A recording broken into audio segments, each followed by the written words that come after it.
সালাম আলাইকুম।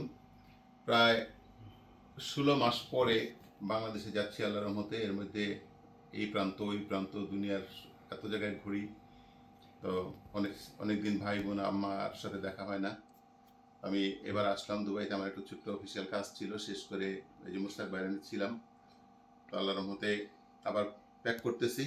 আমার তো ভাই বোন অনেক, এবং আমাদের যখন দারিদ্র ছিল এবং খুব অভাব অনটন ছিল, তখন এই ভাই বোনদের সবার সহযোগিতা আমরা এতটাই আল্লাহর রহমতে মানে সাপোর্ট পেয়েছি সবার কাছ থেকে। তো লন্ডন তো অনেক জিনিসপত্রের দাম এত বেশি, আর এখন তো খুব এক্সপেন্সিভ হয়ে গেছে। তারপরেও আমি যখন দেশে যাই, ভাই বোনের জন্য যখন কিছু কিনি, আমার মানে সবচেয়ে ভালো জিনিসটা কেনার ইচ্ছা করে, এবং আমি দামের দিকে তাকাই না, কোনো কিছুই না, যার ফলে মানে সবসময় ওভারওয়েট হয়ে যায় লাগেজ। যাই হোক, এবার আবার যে রিপ্যাক করতেছি, এই যে কস্টা সুন্দর কফি কষ্ট, এগুলো সবার জন্য নিচ্ছি আল্লাহর মধ্যে। তারপরে এই যে বেলজিয়ান চকলেট, একদম অরিজিনালটা কষ্ট থেকে নিচ্ছি। ওই যে আরেকটা সুটকেস, ওটাও এই মাত্র শেষ করলাম ভরাটা। তারপরে এর মধ্যে আবার মুস্তাক ভাই দুনিয়ার গিফট দিয়ে দিছে।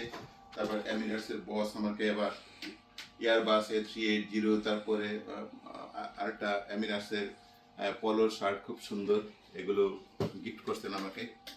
তো এগুলো সব কিছু মিলে এখন টেনশনে আছে যে কেমনে এটারে সুন্দর করে পরবো আর সব নিতে পারবো কিনা। এর ভিতরে মোস্তাক ভাই সেদিন নিজে কোন খেজুর গার্ডেনে গিয়ে নিজের হাতে গাছ পাকা খেজুরগুলো সব কুড়ায় করে এখন বলতেছে, ভাই এগুলো আপনি নিয়ে যান আপনার আম্মার জন্য, ভাই বোনের জন্য। নিজের ফ্যামিলি কিন্তু দেশে আছে, একবারে কইল না যে প্যাক করে আমার ফ্যামিলির কাছে পাঠাই দিয়ে। দেখি যদি আসলে সুযোগ পাই একটুখানি ওদিকে পার্সেল করে দিবনি। তো চিন্তায় পড়ে গেছে এগুলো কই নিতে পারবো তো, এয়ারপোর্টে আবার দুবাই এয়ারপোর্ট হবে হবে ইনশাআল্লাহ ইনশাআল্লাহ। তো যাক, এর মধ্যে আরো কিছু জিনিস আছে, কোর্সমেট আছে কতগুলো, এগুলোর সাথে দেখা হবে। তো ওরা তো কিছু এক্সপেক্ট করে না, বরং পারলে আমারে ধরে টরে নিয়ে কই দাওয়া ক্লাবে বিভিন্ন জায়গায় খাওয়ায়, আমি কিছু করতে পারি না। যাই হোক, এবার একটু যতজনের সাথে পারি দেখা করে আসবো ইনশাল্লাহ।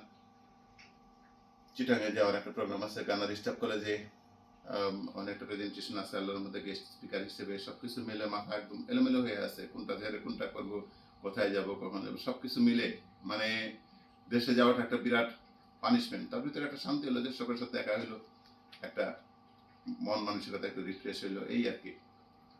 তো এখন বেরিয়ে যাবো ইনশাল্লাহ দুবাই এয়ারপোর্টে। মুস্তাক ভাই যথারীতি ড্রাইভ করে নিয়ে যাবেন, সেই নিঃস্বার্থ ফ্রেন্ড আমাদের। তো ভালো থাকেন মুস্তাক ভাই। ইনশাআল্লাহ। হ্যাঁ, ভালো থাকেন ভাই।